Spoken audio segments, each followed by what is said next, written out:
See, anybody can, whether you will or not. See, that's the question. And here's a good question to ask. We are all buying somebody's plan. The question is, whose? Who's got you talked into doing what you're doing? Who's got you talked into your present plan? See, 10 years from now, you will surely arrive. The question is, where?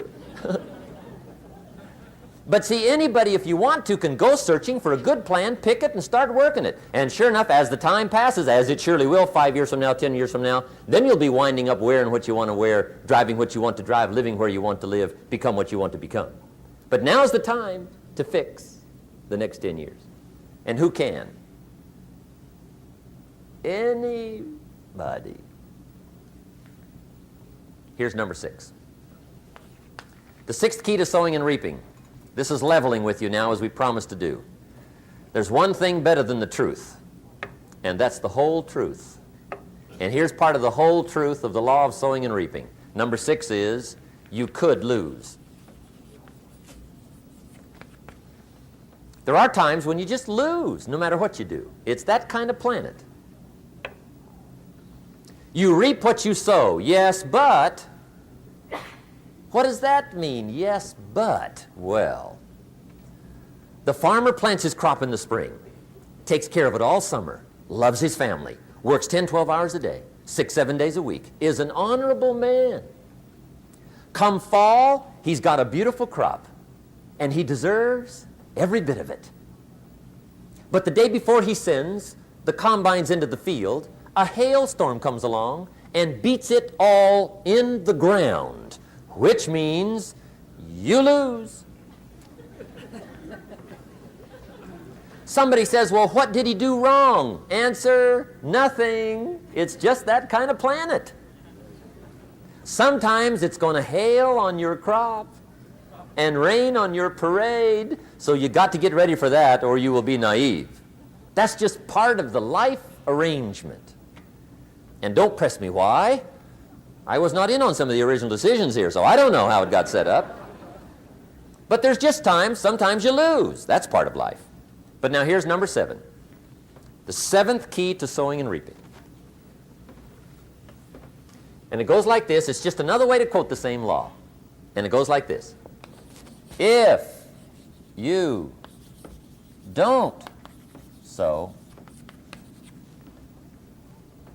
that's just another way to quote the law.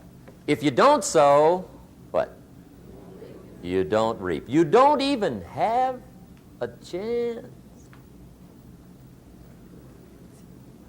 So if you looked at your game plan tomorrow, you might come to the quick conclusion, I got to get some sowing going. How true. Get you some sowing going. And remember, you've got plenty of time. You've got all the time there is. Some people spend enough TV time to make a fortune. The latest article on television watching in this country, according to the latest article, the average television is on in this country in every household 7 hours a day, called the Big 7. I asked a guy one time what his TV cost. He said about $450. I said, you forgot to look at the price tag. He said, what do you mean? I knew he was a TV watcher. I said, that television costs you, in my opinion, at least $12,000 a year. To watch it, not to own it. Owning it's cheap. Watching it is what's expensive. And I said, hey, $12,000 a year is too much to pay to watch TV. That's too much. Pay a little, but not $12,000. And he's the guy that said, I hope pay TV never comes.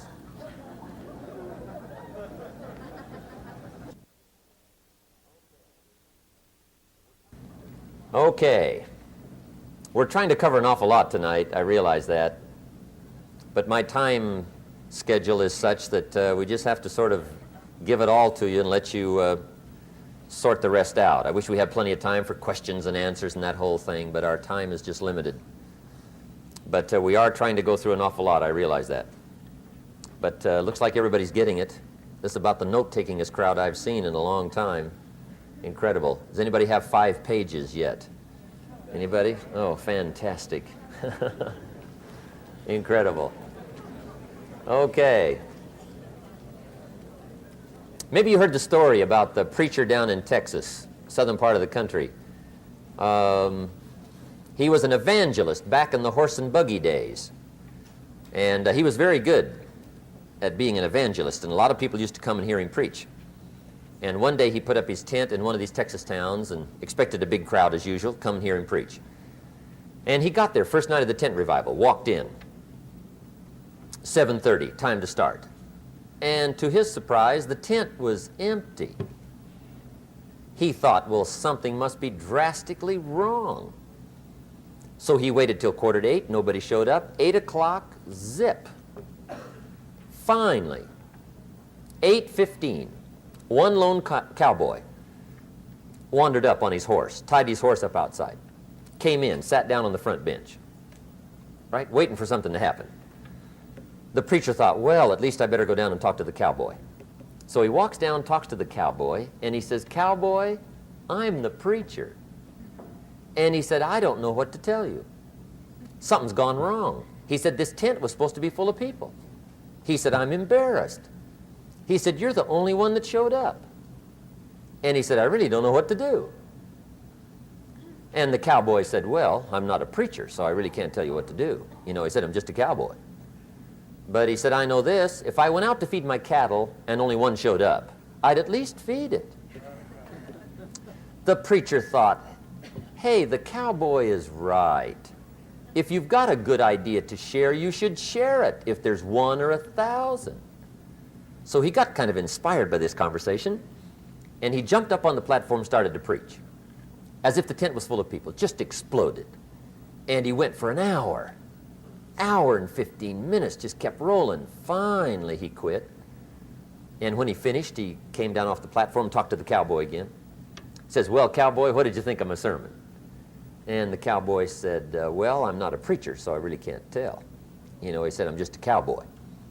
But he said, "I know this, if I went out to feed my cattle and only one showed up, I'd feed it, but I wouldn't dump the whole load on it."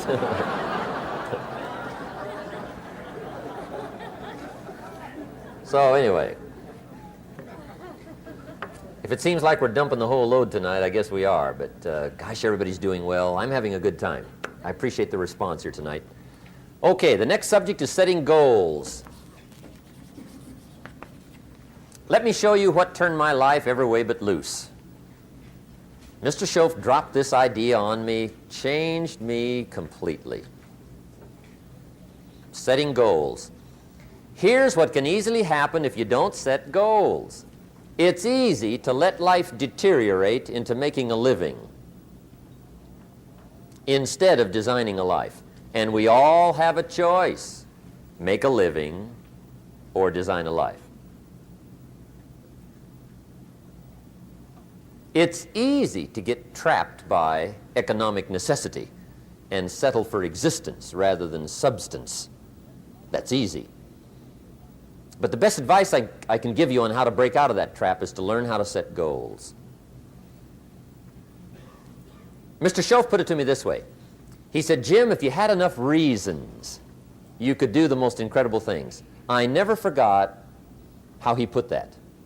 If you have enough reasons. See, reasons will change your whole life. Mr. Schoaf said to me, he said, "Mr. Rohn, I think you've got plenty of intelligence, you've got plenty of talent, you've got plenty of ability. Probably what you lack is plenty of reasons." He said, "I don't think your current bank balance is a true indication of your level of intelligence." I was happy to hear that. He said, "I think you're much smarter than your present bank balance indicates." And that turned out to be true. I was much smarter. But of course my first question was, well then why isn't it bigger? And he said, "You don't have enough reasons. You've got enough intelligence, but not enough reasons." So see, reasons can change your life. Here's what else I found out. Reasons come first, answers come second. You don't get the answers to do well till you get the reasons. Life has a mysterious way of hanging on to all the answers and only gives them up to the people that are inspired by reasons. So reasons make the difference in how your life works out. Now, what are some of the reasons for doing well? Let's go through a quick list called Reasons for Doing Well. First is personal reasons. Some people do well for recognition. Some people do well for respect. Some people do well for the way it makes them feel. They love the feeling of being a winner. Those are good reasons. I have some millionaire friends that keep working 10, 12 hours a day, making more millions. And it's not because they need the money. It's because they need the joy and the satisfaction and the pleasure that comes from being a constant winner. And see, it's not just the money anyway. It's the journey, not the money. Once in a while somebody says to me, boy, if I had $1 million, I'd never work another day in my life. That's probably why the good Lord sees to it they don't get their million, right? They'd quit. They'd quit. Okay. Next is family reasons. Some people do extremely well for other people, and that's powerful. Human beings can greatly affect each other. Sometimes we will do things for somebody else we will not do for ourselves. We're made that way. I met a man one time who said, Mr. Rohn, to do all the things I want to do with my family around the world, he said, I got to have at least $250,000 a year. I thought, incredible. Could a guy's family affect him that much? And the answer is, of course. How fortunate are the people that find themselves greatly affected by somebody for personal achievement. And we are affected. The writer of a recent song said, if not for you, the winter would hold no spring, couldn't hear a robin sing. I just wouldn't have a clue if not for you. So we can be affected. That might be one of the most stimulating reasons to do well, finding somebody.